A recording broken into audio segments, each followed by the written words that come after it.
우리가 아버지를 잘 만나는 것도 큰 축복입니다.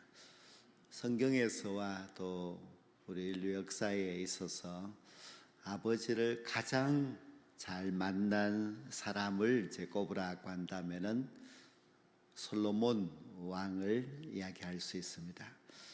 물론 지금 이 세상에서도 굉장히 돈 많은 부호의 아들로 태어나서 아버지로부터 그 많은 재산을 물려받는 사람도 있고, 또 아직도 이 지구상에는 아버지로부터 또 왕위를 이어받는 그런 왕자도 있기도 하고 합니다. 하지만 부나 또 왕이나 그리고 평화스러운 나라도 또 신앙도 그런 모든 것을 다 물려받은 사람이 바로 솔로몬입니다. 솔로몬은 아버지 다윗이 준비해 놓은 참 최고의 그런 축복을 그가 다 물려받아서 이스라엘의 왕이 되었습니다. 다윗 왕이 이제 죽을 날이 다가오고 있는 그때에 솔로몬을 불러서 유언을 남기게 되는데요. 이렇게 유언을 남겼습니다. 너는 힘써 대장부가 되고 내 하나님 여호와의 명령을 지켜 그 길로 행하여 그 법률과 계명과 율례와 증거를 모세 율법에 기록된 대로 지키라. 그리하면 네가 무엇을 하든지 어디로 가든지 형통할지라고 했습니다. 즉 다윗은 아주 신앙적인 그런 유언을 그의 아들 솔로몬에게 남겼습니다. 일생 하나님의 율법을 지켜 제사장 나라를 만들기 위해서 애썼던 다윗이 그 아들 솔로몬에게 또 계속해서 하나님의 율법의 말씀을 잘 지켜 행하라고 하는 그런 신앙적 유언을 남겼습니다.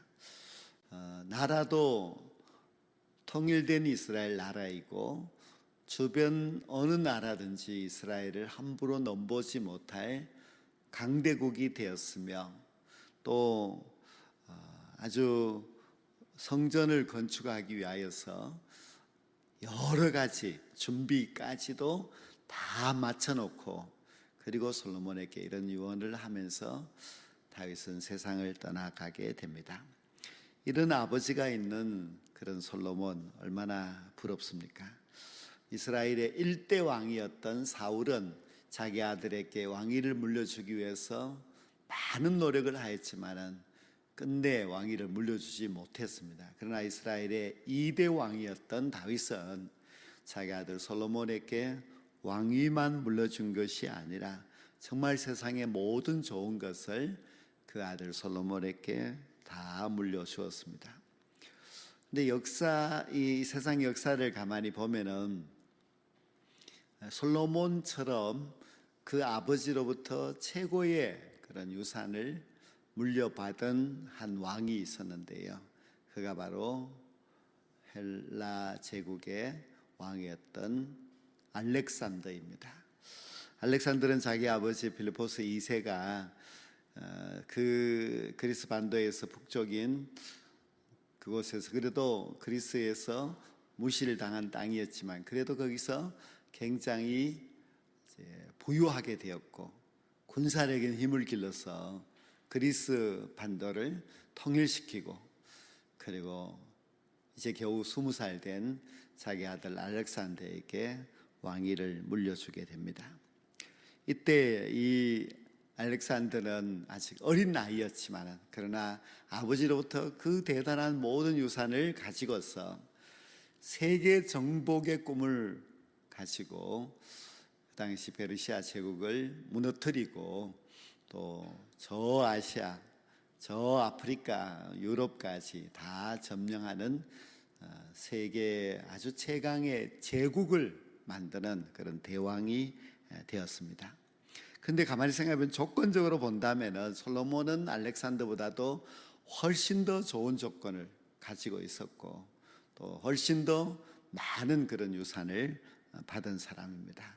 지난 수요일에 말씀드렸지만 그 다윗이 자기의 인생의 말년에 이제 인구조사를 하게 되죠.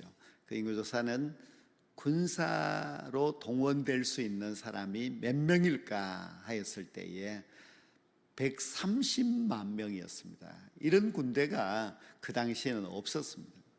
그러니 다윗의 군대는 막강한 군대입니다. 물론 그동안 다윗이 전쟁에서 참 많은 승리를 하였기 때문에 수도 많을 뿐만 아니라 전쟁의 경험도 많고 전쟁을 잘해서 항상 승리하는 용사들로 구성되어 있는 그런 이스라엘 군대입니다. 그 군대를 솔로몬이 다 이제 물려받았습니다. 알렉산더의 군대는 자국 군대가 3만 7천 명, 용병이 10,000명, 합쳐봐도 5만 명이 채 되지 않습니다. 130만 명의 이스라엘 군대와 비교한다면 비교가 안 될 정도로 너무나 작은 군대였지만 그래도 알렉산더는 그 5만도 채 되지 않는 군대를 이끌고 그렇게 세계 정복을 이루었던 그런 대왕이었습니다. 근데 솔로몬은 알렉산더보다도 몇 배나 더 좋은 조건이었지만은 세계를 정복하려고 전혀 하지 않습니다. 힘이 없어서 하지 않는 것이 아닙니다. 솔로몬은 세계를 정복하려고 하는 꿈조차 꾸지 않았습니다. 그럼 솔로몬이 무엇을 했는가 하면은 그가 왕이 된 후에 예루살렘에 하나님의 성전을 건축했습니다. 우리가 알듯이 솔로몬은 7년 동안 하나님의 성전을 건축했습니다. 그가 왕이 되고 나서 그 일은 아주 먼저 행하였던 너무나 크고 귀한 그런 일이었습니다. 알렉산더는 제국을 꿈꾸었다면 솔로몬은 제사장 나라를 꿈꾼 그런 사람이었습니다. 제사장 나라라고 하는 것은 다윗 왕에게서 저희들이 잠시 보았습니다마는 제사장 나라는 다른 나라와 화평을 이루는 나라가 제사장 나라입니다. 제국은 다른 나라를 짓밟고 정복하는 나라이지만은 제사장 나라는 그렇지 않습니다. 이웃 나라와 전쟁하여서 그 땅을 차지하려고 하지 않고 서로 화평하면서 함께 살아가는 그런 나라, 그것이 제사장 나라입니다. 하나님께서 이스라엘 민족을 출애굽시킨 후에 시내산 아래에 불러서 이스라엘과 언약을 맺습니다. 그때 하나님께서 이스라엘 백성들을 향하여서 하신 말씀이 세계가 다 내게 속하였나니 너희는 제사장 나라가 되며 거룩한 백성이 되리라고 했습니다. 이때 이 제사장 나라라는 말씀을 하나님이 하셨고 이스라엘 백성들에게 제사장 나라가 되겠느냐? 이스라엘 백성들이 예, 우리가 하겠습니다. 그래서 시내산 언약이 맺어진 것입니다. 모세 이후에 500년의 시간이 지나서 솔로몬이 왕이 되었을 때에 드디어 제사장 나라가 꽃을 피우게 됩니다. 그래서 솔로몬은 이제 왕이 되고 나서 물론 처음 3년 동안에는 자기가 형들도 많이 있는데 어린 나이에 왕이 되었기 때문에 정치적인 기반을 마련하는데 3년이라는 시간을 이제 보내게 됩니다. 그래서 나라를 안정시키고 또 자기의 권력을 확실하게 잡은 후에 그 무엇보다도 중요한 예루살렘 성전 건축을 시작하게 됩니다. 그 성전 건축의 모든 설계도는 아버지 다윗이 솔로몬에게 주었습니다. 그래서 성전 건축 설계도를 유산으로 받은 것이죠. 물론 그것을 안 해도 되지만은 그러나 솔로몬은 아버지의 유언을 그의 마음속에 간직하고 있었고 이제 드디어 예루살렘 성전을 건축하게 됩니다. 예루살렘 성전은 그동안 500년 동안 있었던 성막과는 전혀 달랐습니다. 성막은 그저 가죽과 천으로 그렇게 이루어져 있지만은 예루살렘 성전은 돌로 지어지는 그런 건축물입니다. 그런데 이 말씀에 보면은 예루살렘 안에 성전 건축할 때에 망치 소리가 전혀 나지 않았다고 했습니다.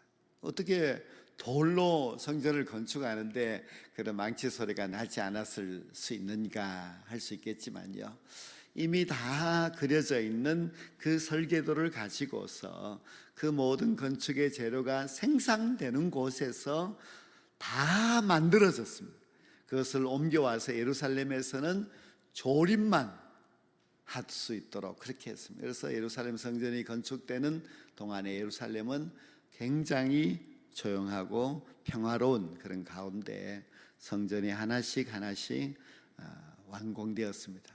또 왜 7년 동안이나 지었는가 할 수 있겠지만은 그만큼 솔로몬이 온 정성을 다 쏟아부어서 성전을 건축했습니다. 우리가 생각할 때 성전이 7년 동안 지었으니까 굉장히 큰 것 같지만 그렇지는 않습니다. 그 정도의 건물을 7년 동안 지은 것은 그만큼 온 정성을 다 쏟아부었다고 할 수 있습니다. 솔로몬이 성전 건축을 마치고 이스라엘 민족의 역사 가운데서 최대의 그런 잔치가 열리게 됩니다. 이건 아주 전 국민적인 최대의 행사가 이루어지게 되었는데요, 아브라함부터 시작된 이스라엘 민족의 역사 가운데서 1000년이 지난 지금 솔로몬 때에 그렇게 크고 굉장한 일이 예루살렘에서 이루어지게 된 것입니다. 그것은 바로 성전 낙성식이었습니다. 지금 말로 한다면 성전 봉헌식이겠지요. 열왕기상 8장, 오늘 읽은 본문의 앞뒤의 모든 내용들이 그 내용입니다.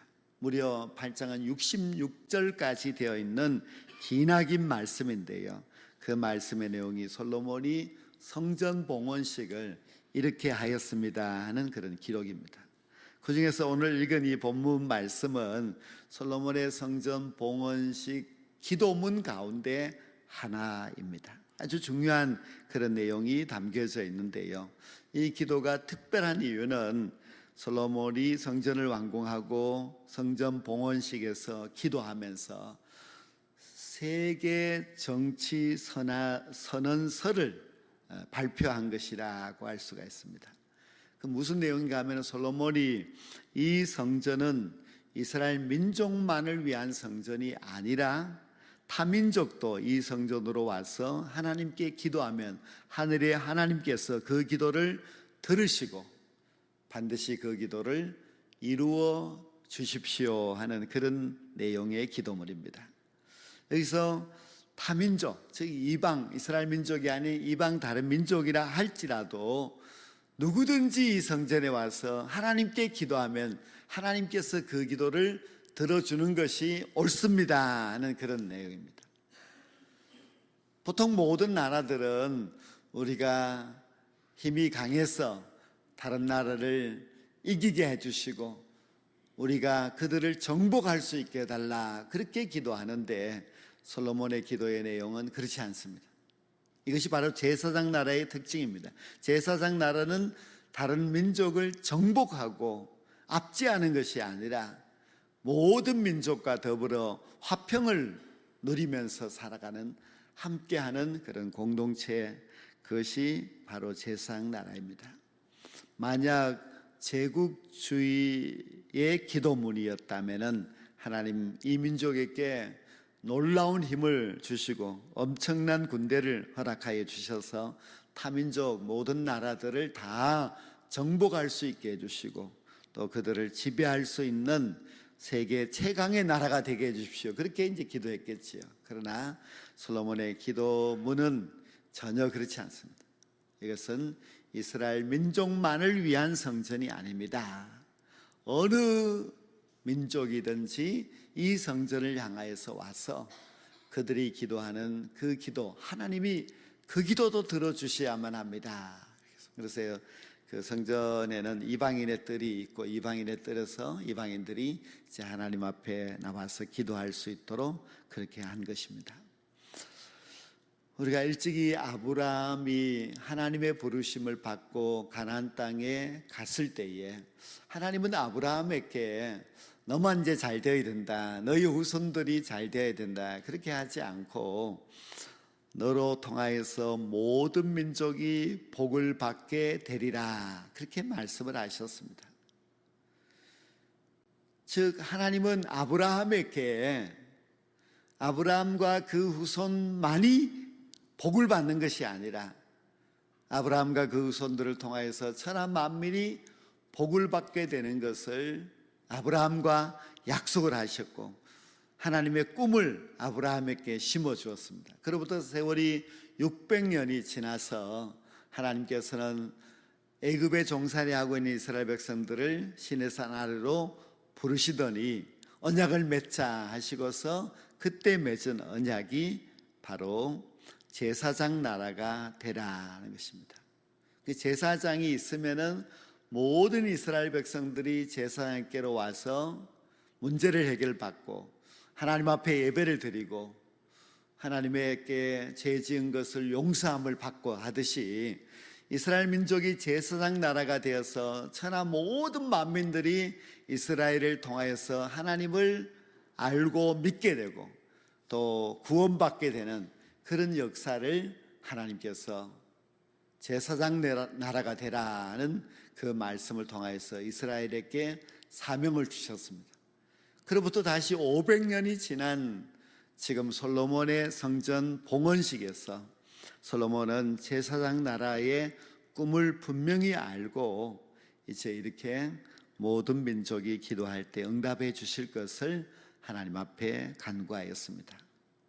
힘은 제국을 건설할 만큼 힘이 있었지만은 전혀 제국을 꿈꾸지 않고 세계 모든 민족이 하나님의 성전으로 올라올 수 있도록 기도하였던 그 솔로몬의 기도는 바로 하나님의 꿈이었습니다. 하나님의 꿈은 제국이 아니고 제사장 나라입니다. 지금도 하나님의 꿈은 제사장 나라입니다. 예수님께서도 이 땅에 오셨을 때에 성전에 가셔서 내 집은 만민이 기도하는 집이다 그렇게 말씀하셨습니다. 너무나 오랜 세월 동안 이스라엘 백성들은 선민 사상에 사로잡혀서 만민이 기도하는 집으로 사용하지 않고 이방인의 뜰에서 장사하는 일들이 계속되었습니다. 그리고 아브라함에게 주었던 복의 근원이 되라고 하는 것도 지키지 않았고 모세에게 주었던 제사장 나라가 되라고 하는 것도 이스라엘 백성들이 행하지 않았습니다. 그 자기 민족만 우월하고 자기 민족이 하나님의 복을 받는 것만 늘 꿈꾸며 살아왔었는데 예수님께서 오셔서 그것이 아니라고 하는 것을 분명히 제자들에게 가르쳐 주셨습니다. 그래서 예수님이 하신 제자들에게 하신 말씀을 보면은 너희는 모든 민족을 제자로 삼으라고 하였고 또 너희는 온 천하에 다니면서 만민에게 복음을 전파하라 그렇게 유언으로 남기고 주님은 떠나가셨습니다. 여기서 예수님의 꿈도 결국 하나님의 꿈인데요, 하나님의 꿈은 바로 만민 구원입니다. 그냥 너희들만 복을 받고 너희들만 너희 민족만 잘 되고 이것이 아니라 하나님의 꿈은 아브라함 때부터 지금 예수님 때까지 계속해서 만민 구원입니다. 모든 민족이 구원을 받아 하나님의 나라에 이르게 되는 것, 그것이 하나님의 계획이었습니다. 우리가 하나님의 백성이 되고 또 기독교인이 되었다면 우리는 하나님의 꿈을 알아야만 합니다. 하나님의 꿈은 우리만이 아닙니다. 나만 구원받고 이것이 아니라 우리가 함께 구원받고 더 나아가서 이 지역이 구원받고 이 민족이 구원받을 뿐만 아니라 세계 모든 만민이 주께로 돌아와서 그들이 구원받고 하나님의 복을 누리게 되게 하는 것, 그것이 바로 하나님의 꿈이었고 하나님이 우리에게 부탁하신 사명이라고 할 수가 있습니다. 그래서 우리는 제사장 나라를 꿈꿔야만 합니다. 나 때문에 우리의 사랑하는 이웃들이 예수를 알고 예수를 믿고 구원받아서 영생에 이르게 되는 것, 우리가 제사장이 되어서 그들을 주께로 인도하고 그들이 제사함과 구원에 이를 수 있도록 해주는 것, 그것이 바로 우리의 너무나 귀한 사명입니다. 그래서 우리는 이제 단지 우리 교회만 생각할 것이 아니라 이 한국 교회도 생각해야 하고, 더 나아가서 세계 모든 선교지의 교회들도 생각해야만 합니다. 그리고 우리 하나님께서 정말 원하시는 만민 구원을 위해서 우리가 더 힘차게 복음을 가지고 나아갈 수 있어야만 합니다. 세계가 다 하나님께 속하였다. 너희는 제사장 나라가 되고 거룩한 백성이 되라고 하나님께서는 분명히 이스라엘 백성들과 언약을 맺으셨습니다. 우리 예수님이 가시면서도 우리에게 분명히 말씀하시기를 너희는 모든 민족을 제자로 삼아라.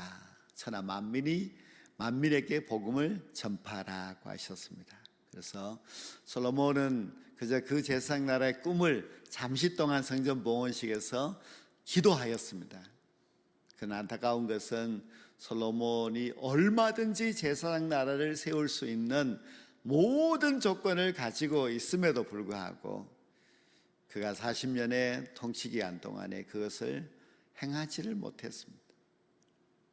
오직 자신의 욕망에 취하여서 제사장 나라를 만들지 못했습니다. 그때는 워낙 솔로몬이 대단하기 때문에 모든 나라 민족들이 솔로몬을 흠모하고 찾아오고 할 정도였는데, 얼마든지 하나님을 전하고 하나님을 믿게 할 수가 있었는데 솔로몬이 그 사명을 잘 감당하지 못한 것이 너무나 안타까운 그런 일이었다고 할 수 있습니다. 이스라엘 백성들이 행하지 못한 그 모든 일을 이제 우리 기독교인들, 하나님을 믿는 백성들, 우리가 이 땅에 이 마지막 때에 하나님의 꿈을 이루어 드려서 모든 민족을 주께로 인도할 수 있는 하나님의 거룩한 사명자가 될 수 있는 우리 모두와 우리 교회가 될 수 있기를 간절히 원합니다.